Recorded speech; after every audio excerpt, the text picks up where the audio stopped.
Hello, ladies and gentlemen. This is G9K. I'm a filmmaker and an actor. So I just finished studying The Head 2025, and I'm here to tell you one or two things about it. It's caused some serious outrage on social media, especially among the northern audience. There is this impression that it is going to give a bad face to the Fulani speaking part of the country, and also the northerners. They feel like it shows the Hausa and the Fulani in a very bad light, which is quite understandable. It's quite understandable. But first things first, when the movie wants to start, what do you see first? A disclaimer. Just read that disclaimer there. Directed by Daniel Etim Efyong. He's the person that played Gosi, the guy whose wife was running around for the ransom, and he was a director and he was an actor. So, sir, I respect you. You know, I love when a director and you're also acting. It's not easy. Or like I have some friends that are producers and also actors. I can tell you that it's a very tasking role, and it was executed perfectly, near perfection. Now, this is someone who didn't just wake up one day and decided to make his own movie. If you know Daniel Etim Efyong, he has played roles in King of Boys. He has played roles in The Wedding Party. So this marks his feature debut, and you can see he blended his acting instincts with sharp visual storytelling. It was awesome. Like I could make so many reels from his acting in this movie. It was very excellent. So that's a star to watch. That's a star. He's already a star, but I'm trying to say like an international star because the quality he brought there, man, it was extremely excellent. His runtime is 111 minutes, so roughly just close to 2 hours, just like 10 minutes shy of 2 hours. I have to say though that the outstanding performers in that movie are the bandits. I'm sorry, man. Like the actors were just too good.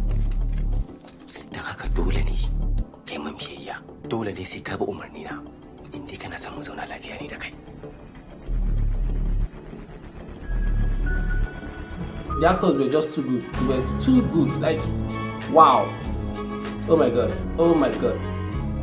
They made the Hausa language so sweet to listen to. Haka ka kashe shi kan dabba. Ko ba haka bane Halil? Ni ba kashe shek ba. Halil. Idan kana son jagoranci, ya kamata ne ka zama mutum ba mai tsoro ba, kuma wanda zai dage akan takamansa. And they were so original. Oh my god, like if you have not watched the movie with subtitles, I would really advise that you go watch it. Like if in case you don't understand Hausa language. I have basic knowledge of Hausa, having been born in the north, so at least. But even despite that, I still watched it with subtitles, and I can tell you that their performance was so good. It was so good, and I think it was one of the reasons why, like the believability, basically made some northerners to be angry that this is how you're making us to look. So I get it, but they were too good. They were too good. The actors were excellent. The lead terrorist, the lady, the negotiator. Oh my god, Ma, wherever you are exceptional. Like they did well. The cinematography was very excellent. You know, there was this handheld urgency. You see how the camera is moving. Oh, please, they're coming. They kidnapped us. Please, do you have a phone? Phone, please, phone, please. Please, they're coming.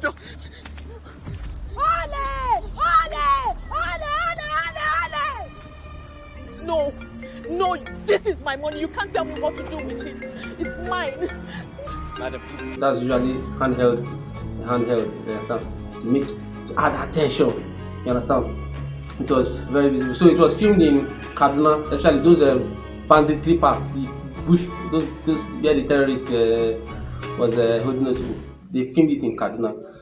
I love the editing. Like it was building suspense via quick intercuts, especially during the escapes. Okay, so now the sound design. Let me talk about the sound design. The ambient bush sounds, rustling leaves. You can hear the cattle. The sound engineer, because me myself, I'm a sound engineer. Like I throw a salute for whoever did the sound engineering there. I'm seeing one named Ezra Uche. There, you understand? Like it was, it was awesome. It heightened paranoia. You could feel the danger.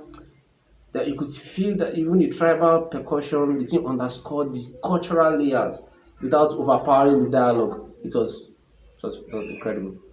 And also the practical effects for the violence, the realistic props, the body doubles, or uh, the Daniel F. Young, he drew from real kidnapping survival stories for fidelity, and that's very very.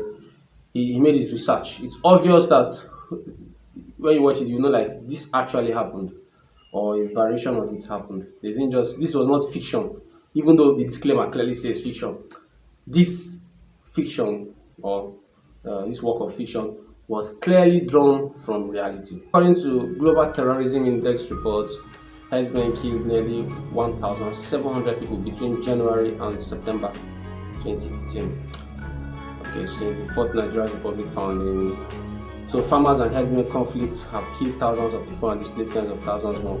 So like this filmmaker, basically he I don't say he took a risk, but he actually with boldness, if I might add, shed a lot of light on the reality on ground. And this movie is 2025. I'm actually watching it, and the note I'm seeing from Al Jazeera at the end of that movie was 2019. I can tell you that things are far worse than it was back then, far worse.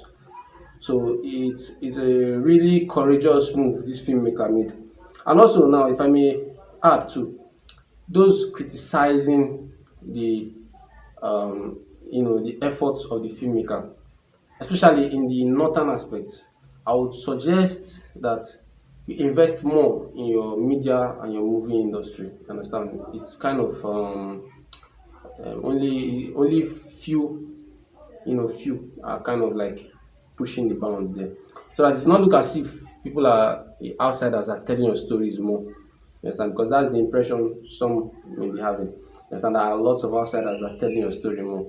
I understand that is not what you would like. You understand? So I would encourage that instead of demonizing the media and demonizing the movie on and even the music industry too, you should find a way to make it work. Make it work. Tell your own stories. You get that's my own opinion. Oh. I may be wrong, but it's my own opinion.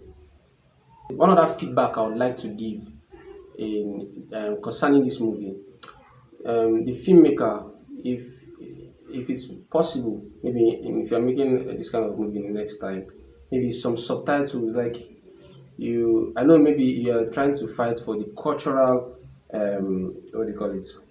You're trying to fight for the you're fighting to keep the cultural authenticity intact, which is very understandable. But if is it possible, maybe just put some subtitles, especially for English. Nigeria has millions of English speakers. We have more English speakers than even England, according to statistics. You can check that out yourself. We have more English speakers, so English is a language that majority of the Nigerian audience understand. So at least in small fonts, just keep it there. You understand? So that Netflix won't have to put because Netflix that's what they did now. They had to put their own subtitles at the you understand for the global audience to watch. You understand? So let the editors take their time. You put subtitles at least in small fonts. Put there. Let's not disturb the screen. Reduce the opacity. You understand? That's my opinion. That's my opinion. You understand? Because some people that may be watching it, not knowing how to navigate it, subtitling and all that, they'll be like lost. You get. So that's my own opinion in that aspect. Concerning the amount it made, based on what I'm seeing online, I'm hearing that it's uh, that the budget was $120,000 US dollars, but that it recouped it in days when it came out, grossing 80 million naira. So me, I don't have any actual, because Nigeria, our database is somehow, I don't really know what's going on, seriously. Like, so I can't really tell you how much the movie made, unlike the international counterparts. But so far, I feel it's doing so well, and it's a good one. It's a good one. I would like to use this opportunity to encourage filmmakers such as myself and others to don't be afraid. Tackle the socio-political vices in the country. The worst that can happen is your movie get banned. Understand? That's my opinion. Don't be afraid. Tell the stories. They should know what's going on. They should know what's going on. We want to know more. We want to know more. So that's my own. That's where I stand. You should not be afraid to shed light on things that are happening. Shed light. Tell this truth.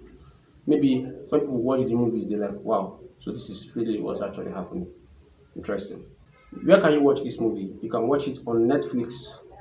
Watch it on Netflix. That's like the major place I know that you can get it from. Other places, I don't know, check Google. So, you understand? But don't watch on pirated sites. Go on Netflix. You understand? Because they spend a lot of money to do this, and then you just carry 200 naira data and go to pirated sites. No, let's support our brothers. Let's support our filmmakers. Go to Netflix. Even if you don't have a Netflix subscription, go to Netflix, subscribe, sign up on Netflix and watch.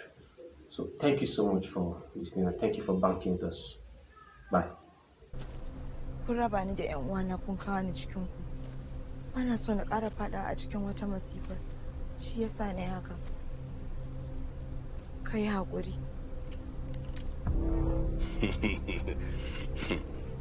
Ko ka manta ne, ko wani kare yana da uban gidansa.